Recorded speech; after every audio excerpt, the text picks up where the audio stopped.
This is a fan-generated show. If you'd like to support us, please go to jamieglazov.com. Also, don't forget to subscribe to our new Rumble channel. All your support is greatly appreciated. Good evening. Welcome to the Glazov Gang. Tonight, the Islamic Republic of Iran's new butcher. With us this evening, Anni Cyrus, the producer of the Glazov Gang, the founder of Live Up to Freedom, and she is the national director of the American Truth Project. Anni, welcome to the program. Thank you so much for having me back. It's great to have you here. And Anni, you are, as I introduced you, the producer of a great program called the Glazov Gang.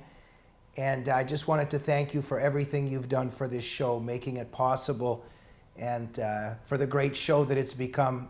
Thank you so much. Well, thank you for trusting in me almost 10 years ago to let me be the producer. Absolutely. Thank you, Anni. And so it's a celebration to have you on the show, and yet it's not a very celebratory topic. It's a haunting topic. It's a very frightening topic, and you're an expert on this topic because of some reasons that are rooted in pain and suffering, because we'll talk a little bit about you and your background. And so let us begin with that. And I think that's the best place to start before we get to this SOB Ibrahim Raisi. Anni, why don't we begin with you talking a little bit about your background and why Iran means so much to you, and why this particular individual becoming the president is such a horrific nightmare for you. Well, as most of our lovely and loyal audience know, I was born in Iran. However, I was born in Islamic Republic of Iran because I was born after the revolution that took place in 1979, which turned my motherland into a 100% Sharia constitution, becoming an Islamic Republic. And this revolution and hijacking and invasion was led by Ayatollah Khomeini, which most people who are well educated on invasion of Islamic leaders are familiar with. What a ruthless, evil man he was. Just give you an example, one of the fatwas he issued was, well, you shouldn't have an intercourse with an infant girl, but if you do and create some sort of physical injuries, just pay for it. This is a man who invaded my motherland. I was born after that, and I faced consequences of being a woman under Sharia. Finally find my way out, escaped Iran, went to Turkey, respectfully went through proper channels of immigration, came to United States of America at age 18 with I-94 visa, which means I didn't break any laws, nor did I jump over any borders. From there, built my life in America and became a very, very proud American citizen. Now I consider myself American Iranian. Years later, aside the infiltration of my now home American government, now my motherland is back in hands of a man worse than Ayatollah Khomeini, being the soon-to-be new president of Iran, Ibrahim Raisi. Thank you, Anni. Well, to be worse than Khomeini, that's quite a way to distinguish oneself, because we know Khomeini also mass murder, killed more people in 2 weeks than the Shah did during his whole regime. Now, before we get to this monster now, Anni, there are many things in your background to discuss, but you were held from a very young age as a slave. Would that be fair and accurate to say? Absolutely. Well, starting age 9, I turned into a slave to Muhammad and Allah because I was announced a full adult woman who was responsible for her own actions. Let me repeat, age 9. And then pretty much close to age 14, I turned into a sex slave because I was sold to marriage by my father because he was allowed to do that based on Quran chapter 4, verse 3. And our hearts go out to you, Anni, and I think absolutely part of this horrific narrative that you experienced. It's very important to stress that this is rooted in Islamic theology, it's rooted in the Quran, and it's also why Ayatollah Khomeini, if I am correct, had a 10-year-old married a girl when she was 10, correct? Absolutely, that's very correct. And again, it is rooted in Islamic teaching because let's not forget the Prophet of Islam, with absolutely no prophecy, Muhammad, had 11 wives at the same time. The youngest and his favorite was Aisha, who he married when she was 6 years old and consummated his marriage to that little girl when she was 9. And that's why me and millions of little girls at age 9 under tyranny of Islam are announced adult women and eligible to become somebody's wife. Really horrific stuff. And in the Hadith Sahih Bukhari, it's recorded that Aisha was still playing with dolls when Muhammad married her. Just awful stuff, monstrous stuff, barbaric stuff. And the problem of child marriage in the Islamic world today, in Iran today, is rooted in the fact that the Quran teaches that it's the people who follow it should regard Muhammad as their perfect example to follow. So this is a very difficult, serious issue, and every time they try to do something against child marriage in the Islamic world, the muftis and imams and sheikhs point to Islamic teachings and say, no, it's very un-Islamic to get away from child marriage, right? And that's very correct. If you would take a deeper look into it, in Quran it says, and we provided you with the perfected religion, Islam, and we send down the perfected book, the Quran, and the perfect example of a man, Muhammad, that you shall follow his footsteps. Muhammad did only 4 things. There were only 4 things Muhammad did. Having many wives and sex slaves of all ages, backgrounds, and race. He killed non-Muslims when he felt like they are not going to convert. He lied to convert non-Muslims, and he took their money under name of zakat, which is Islamic tax to provide money for jihad. That's all Muhammad did. He didn't do anything outside of those 4. And today, if you look at any Islamic leader, a supreme leader, a mufti, an imam, a president of Islamic countries, that's the same 4 things they do. They love doing that. They're not going to let anyone touch it or reform it or make it moderate. Annie, we know that Joy Behar and all those women on The View, they really care about women's rights. Don Lemon, Anderson Cooper on CNN, they really care about women's rights. Rachel Maddow on MSNBC really cares about women's rights. Will you hold your breath waiting to be invited on those channels and shows to discuss what we just discussed? I do not have a death wish. For that, I'm not doing it. No. None of these people are ever going to even acknowledge my existence, let alone ever giving me a voice. Remember, I don't fit their narrative, Jamie. If they ever have me on the show, I will demolish the perfect picture of Linda Sarsour and Rashida Tlaib and Ilhan Omar's. They can't have that. Yeah, I really thought that the left cared about women. So confusing. Well, hold on, Jamie. I need to ask you this.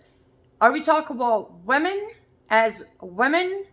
Or are we talking about women who were men then decided to be women? Or are we talking about... Yeah, I'm already confused. That's left narrative for you. Yeah, absolutely. Absolutely, Annie. Let's get more into that as our discussion ensues. Now, let's go back and focus in on our main subject today. Ibrahim Raisi, this former head of the Iranian judiciary, recently won the presidential election in Iran. Now, he won. Before we get up to the subject of his victory, Annie, is everyone allowed to run for president in Iran? For example, a woman? Never. No. The only people who are allowed to register to be a candidate have to meet certain qualification. Number 1, they have to be man. Number 1, they have to be Muslim, Shia Muslim. Number 2, they have to be a Shia Muslim man. Number 3, they have to be a Shia Muslim man who has certain degree at a school teaching of Islam and Sharia under Shia muftis and teachers. That's the minimum requirement to just register to become a candidate. So in other words, your ability to go back to Iran to run for president in the near future is not very high, right? Oh, honestly, Jamie, for me to ever be able to just go back to Iran, it's just a dream at this point for me. Very sad stuff, scary stuff. Now, this Raisi character is known as the butcher. He's known also as the executioner. Now, he was leading what is called the death committees, which were engaged in executing thousands of opposition prisoners, especially in 1988 while he was serving as Tehran's deputy prosecutor. So this guy was overseeing mass executions. They say that up to 30,000 activists, if not more, were put to death, were hung. Pregnant women were tortured.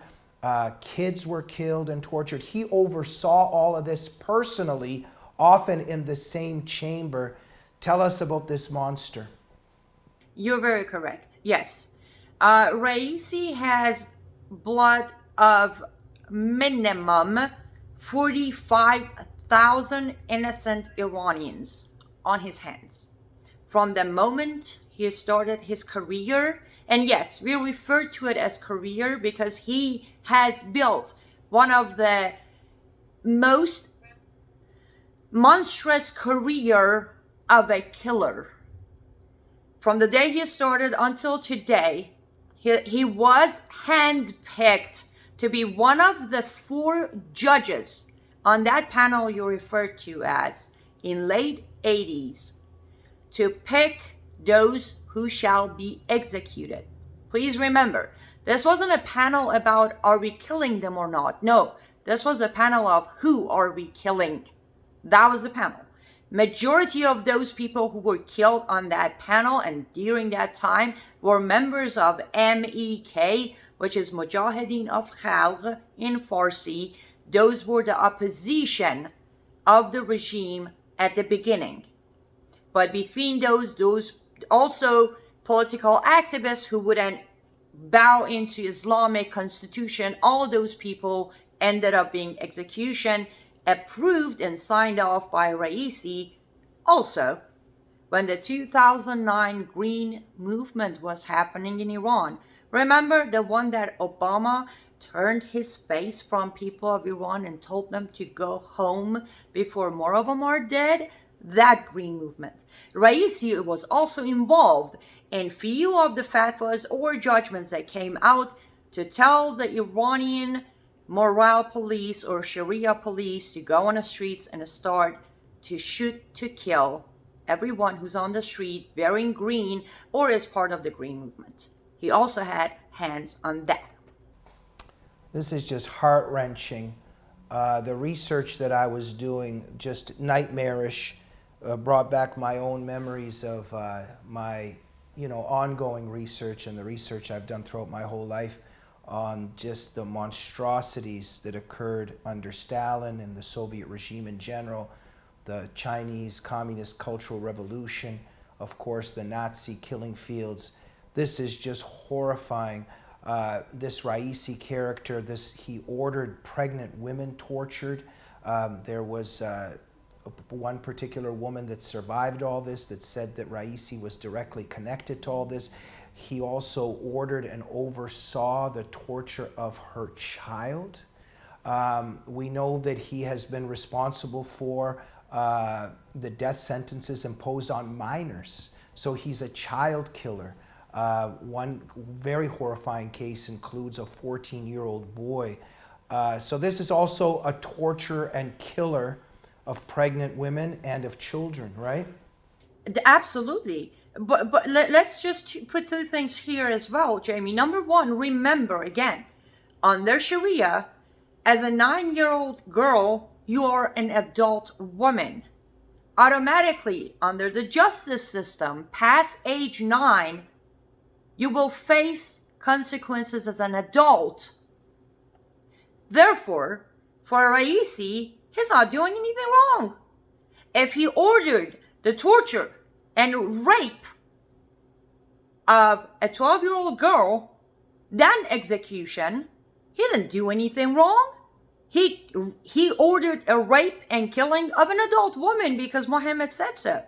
Now, second thing we need to put in here about Raisi, when Khomeini took power, very shortly after, it became a fatwa that if we have a virgin girl or a woman in prison that is going to be executed, they will turn into temporary wives of the judges or executioners or the prison guards night before their execution, so they can take away their virginity so they can go to heaven. And Raisi was one of the people who approved this disgusting, sickening law, which applies to this day. To this day, if you're arrested and sentenced to death and you're a virgin, they will turn you into an hourly temporary wife of someone within the system.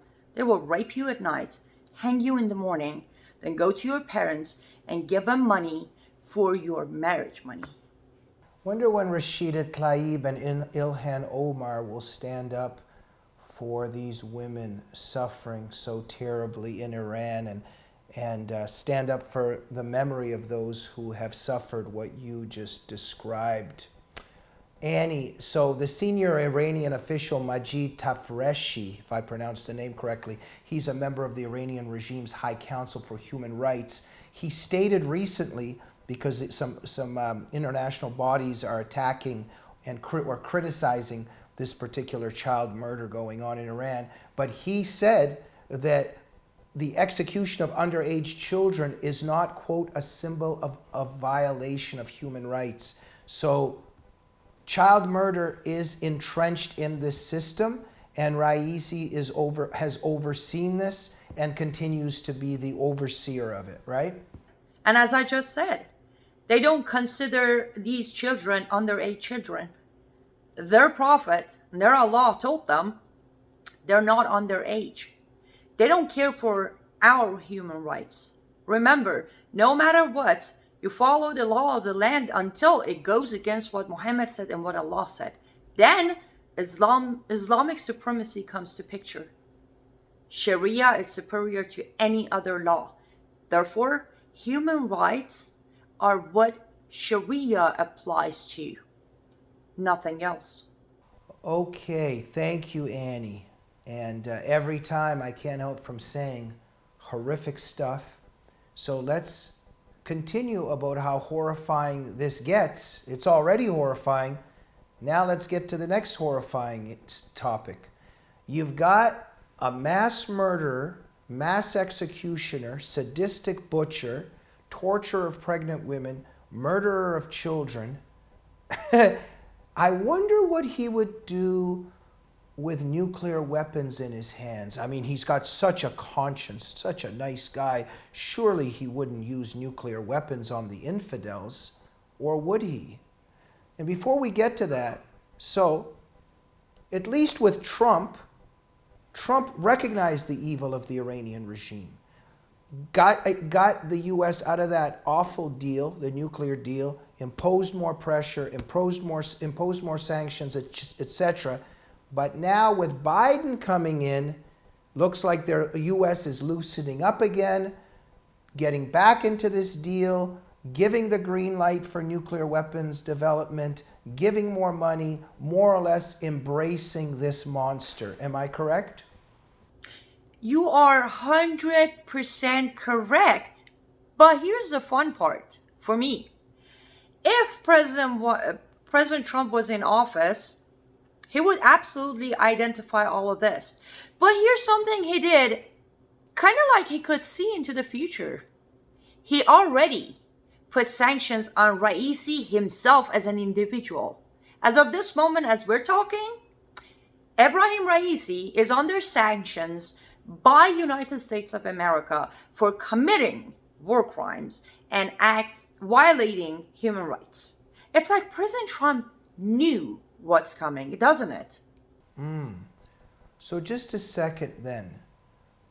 If Biden continues this quote unquote reopening to Iran, because we know that this is Obama's third term, and he starts to play footsie with this mass murderer, starts again facilitating Iran acquiring nuclear weapons capability, is this even, I mean, we know it's unethical, but is it even legal in terms of US law? There you go. Exactly. No. In any shape or form, if Biden or Biden administration or any person on official capacity of United States of America's government has any negotiation or any deal with Ebrahim Raisi, they are breaking the law. Right there and then, they are breaking the law. That is why the latest approach from Raisi has been, I am not going to see Biden. I am not going to talk to Biden handlers. I'm not going to do anything until Biden administration lifts every single existing sanction against Iran and Iranian officials. He is playing that card to force Biden handlers' hand to lift those sanctions. But I wouldn't be surprised if they do it. Right, because we're dealing with Democrats here. We're dealing with leftists.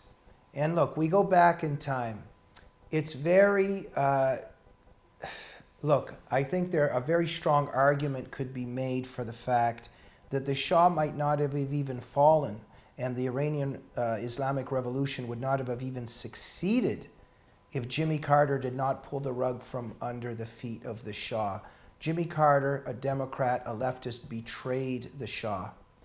And what Obama was doing, again, it's the continuation of that. I mean, does my memory serve me right? I think an argument could be made that this death cult that rules Iran was on its last legs for many reasons, and Obama just sent in so many millions of dollars of cash to prop up this regime. Is there truth in that? Jamie, before I answer your question, let's take a quick break and hear from our wonderful sponsor.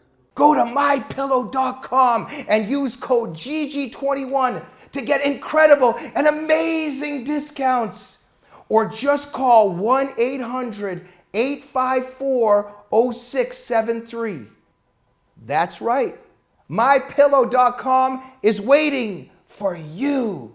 Start living like a king. Start being, for once, the coolest version of you. And all the while, you'll be supporting a true American hero that's fighting a true American cause. God bless you, and God bless America. And God bless Mike Lindell and My Pillow. Okay, we are back, and thank you everybody for hopefully going and purchasing a My Pillow product, because you do want to support Mike Lindell, who's a hero of our time, and you want to support the Glazov Gang, which is the best show there is out there. Now, Jamie, to answer your question, yes, Shah of Iran. Annie, that's why I want you to host the Glazov Gang on many episodes. This is wonderful, but go ahead. Well, we might get there. But yes, to answer your question, Shah of Iran wouldn't give in to any of these demands. Remember, Shah of Iran walked away. As he walked up those stairs to get on a plane, I wasn't even there, but whenever I talk about it, I get goosebumps. He turned around and he said, "My fellow Iranians, I will leave if that will bring you peace." That was his last message. He would never sell out the citizens of Iran the way the regime does. And then, of course, as you said, I kind of have learned new terms where I don't even say leftists or Democrats anymore. I just say the anti-American members. Because, another plug here, if you haven't read Dr. Jamie Glazov's book, United in Hate, you shall do so, because it's going to help you understand why the left is doing what they're doing.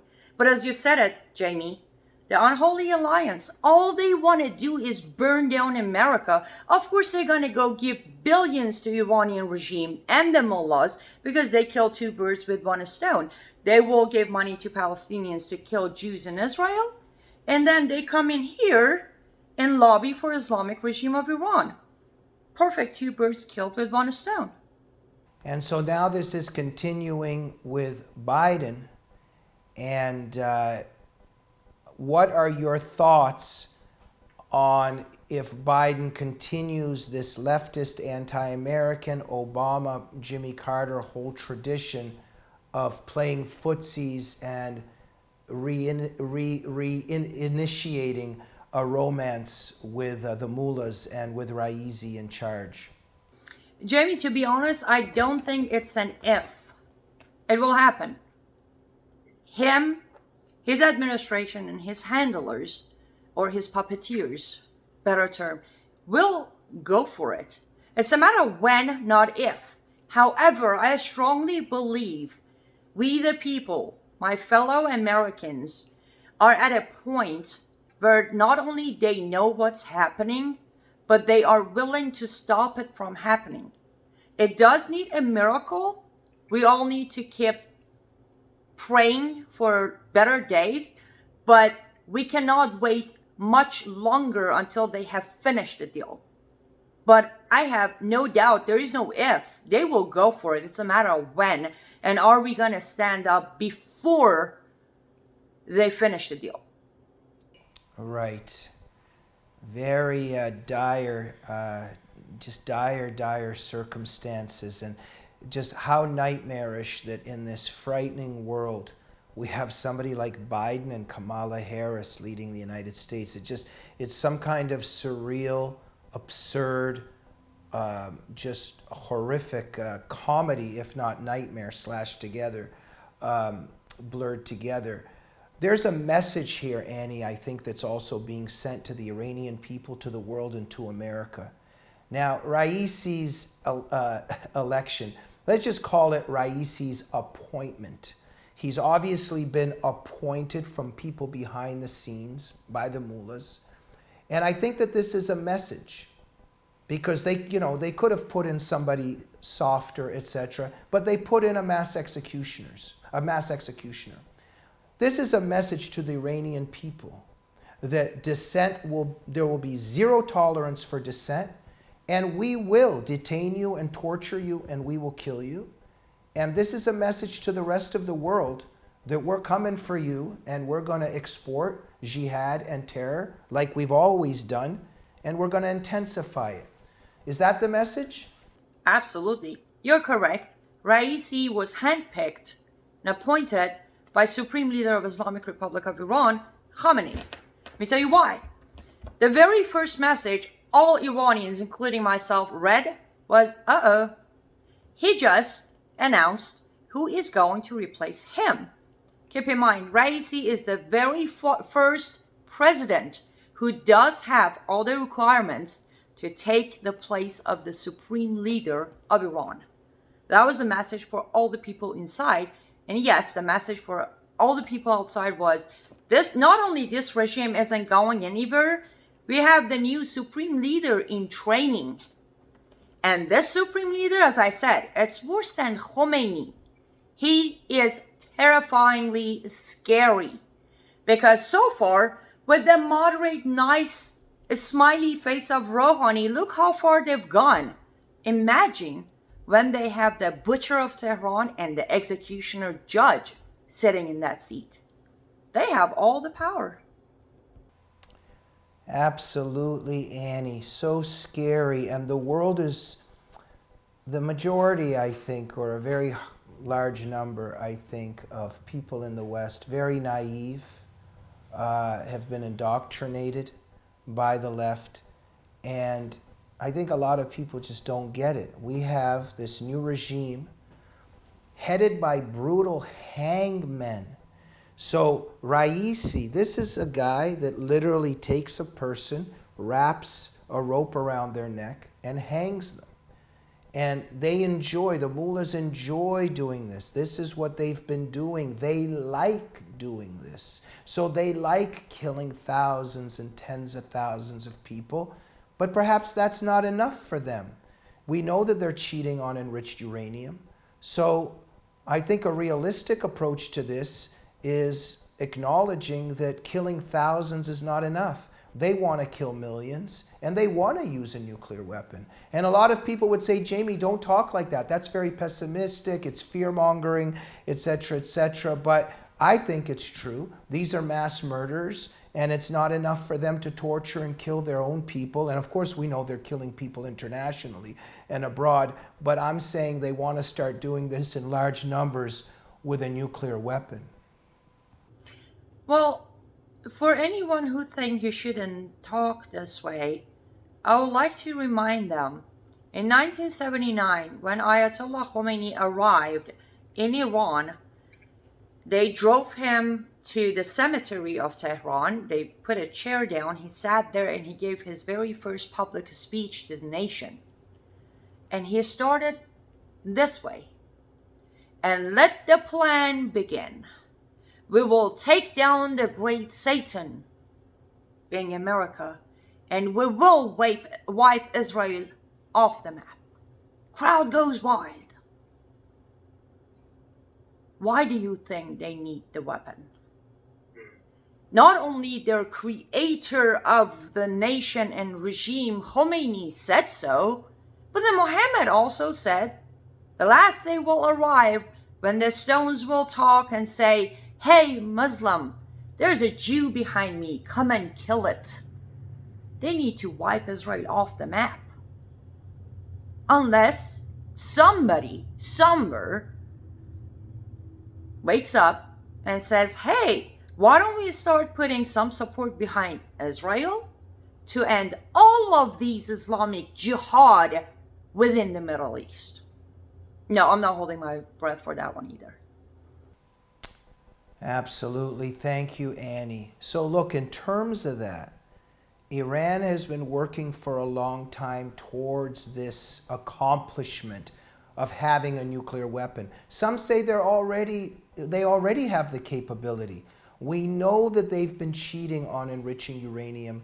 They themselves in various ways have admitted it in certain ways. They're at a certain level now of enriched uranium. There are international bodies that have confirmed that Iran is cheating and enriching uranium. Where do we stand on this exactly? Where does Iran already have this capability? Is it close to it? Where do we stand? To be honest, that's almost an impossible question to answer. However, I would say, based on their own information, I think 61% is where they're standing at. And based on my little tiny knowledge, you can definitely, 61% is more than enough to have the capability. Now, preferred is 85%, but 61 is doable. But I'm going to go with their strategy. The fact that Raisi is about to take office comes August of this year tells me they're ready. They needed the butcher to be in the office when they go for it. That is how I see it. The existence of Raisi as the president tells me that Iran already has what they do have what they need. I hope I'm wrong, but that's what I see. Oh, fantastic. Now, Annie, everybody should be worried. The great Satan should be worried. The West should be worried. And for those that don't know, I'm being sarcastic. They call the United States the great Satan. Americans should be worried. The West should be worried. Christians should be worried. But I think that Israel should be most worried. Correct? You're correct. Everyone. If you're not a Muslim, you should be worried. Let's put it that way. This isn't about Iran versus America or Iran versus Israel or Iran versus France. This is about Islam versus everything else. So if you're not a Muslim, you should worry. But when it comes to Israel, I would say no, they shouldn't be more worried. They should prepare. Because no matter how you look at it, when it comes to it, Israel will have to defend itself. So they need to start preparing. And Annie, when Raisi and his comrades hypothetically have nuclear weapons capability and they can kill Jews in mass numbers and they can kill Christians in mass numbers and non-Muslims in mass numbers, but especially Jews and Christians, what does the religion of peace tell them what they should and should not do in that context?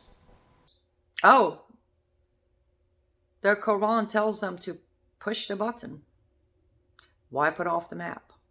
As I said, there is no day of peace or last day in Islam until you kill every single Jew. And this is the horrific truth that cannot be said inside of our establishment media, in our higher culture, because the boundaries of discourse are now controlled by the left, and we cannot tell the truth about Islam. But let's just explain this to our viewers and maybe people who don't understand the issue that well.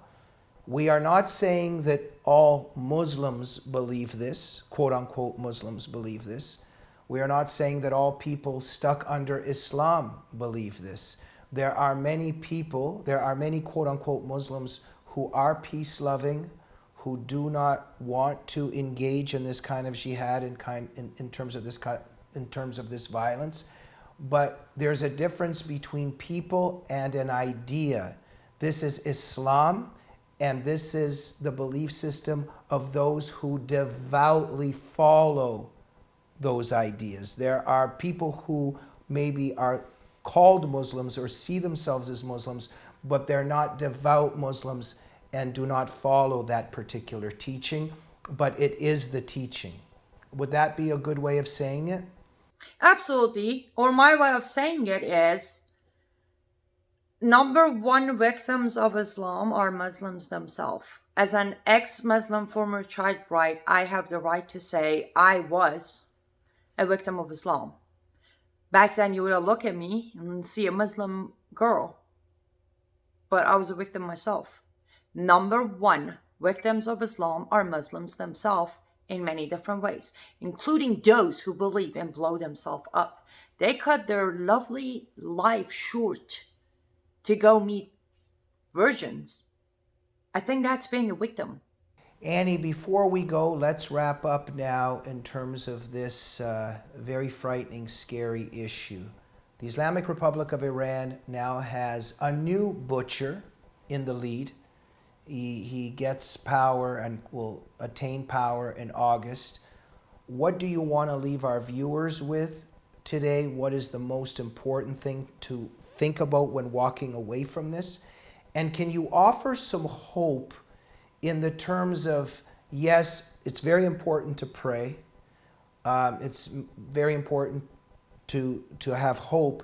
But what can people who really care still do? Give our viewers maybe some guidelines and advice on how we can still make a difference. Absolutely. Well, here's what I want you all to remember.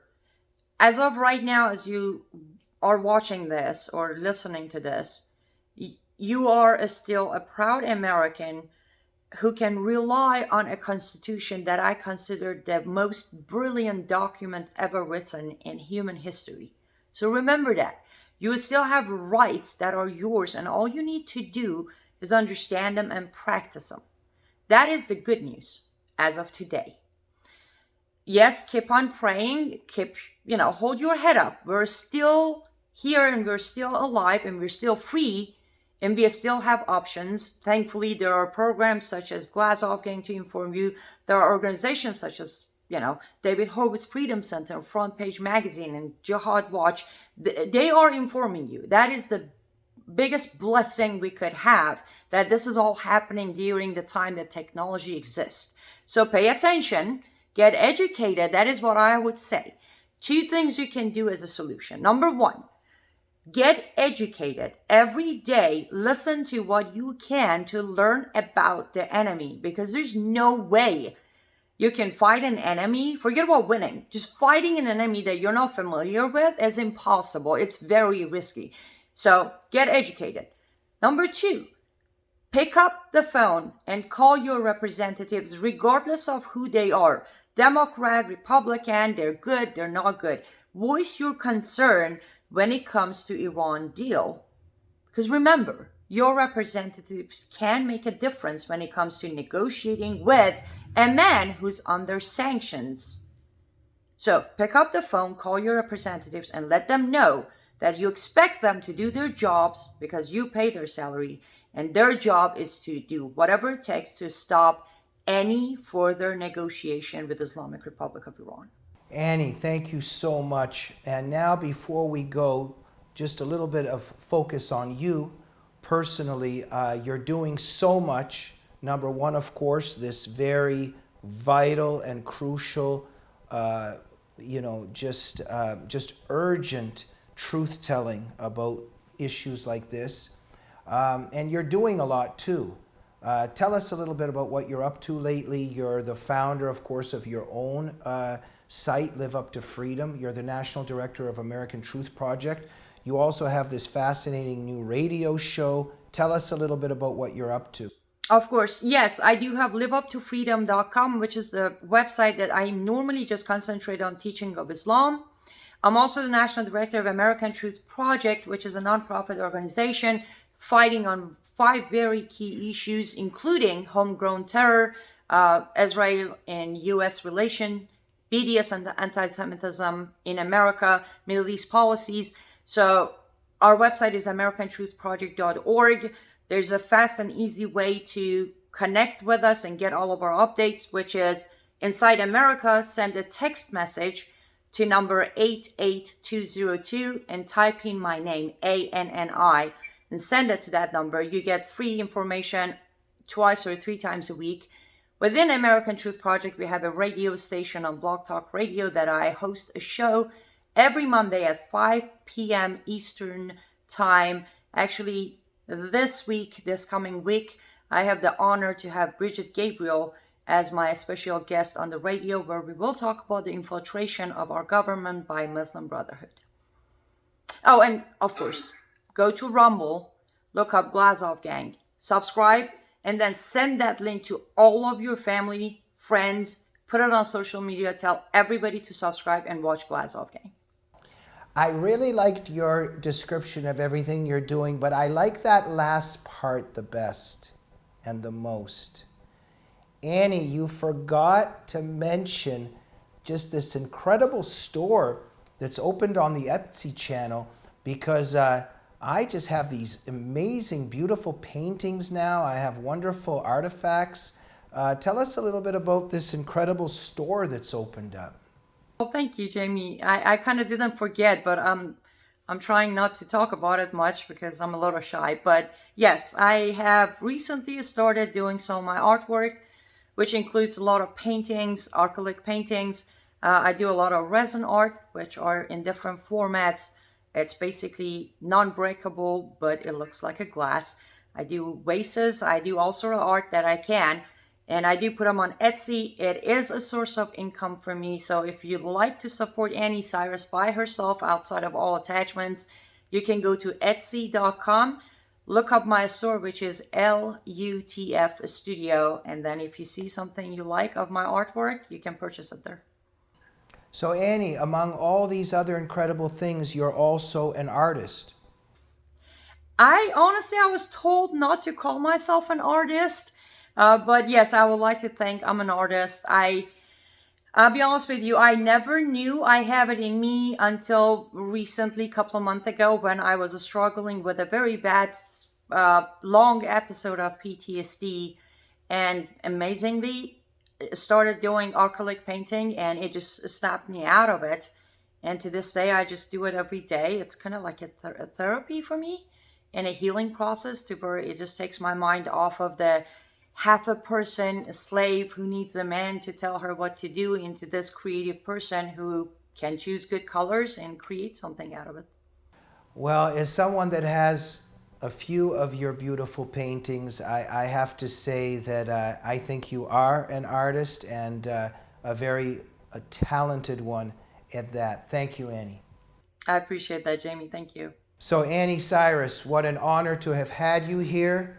And right before we go, final words of wisdom from you. Well, it was an honor to be here. I can't wait to come back again, and this message goes to our audience.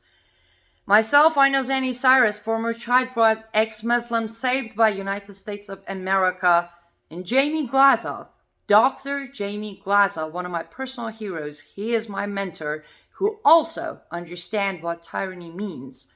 We both have been doing this for almost 10 years, and we only did it because you exist, because our program is a fan-generated show. And if you don't mind, check out Jamie's website. Go to jamieglazov.com, reach really deep in your pocket and see if you can make a donation so we can continue doing this for hopefully another 10 years. I really, really like those final words of wisdom from you, Annie. I had to try it.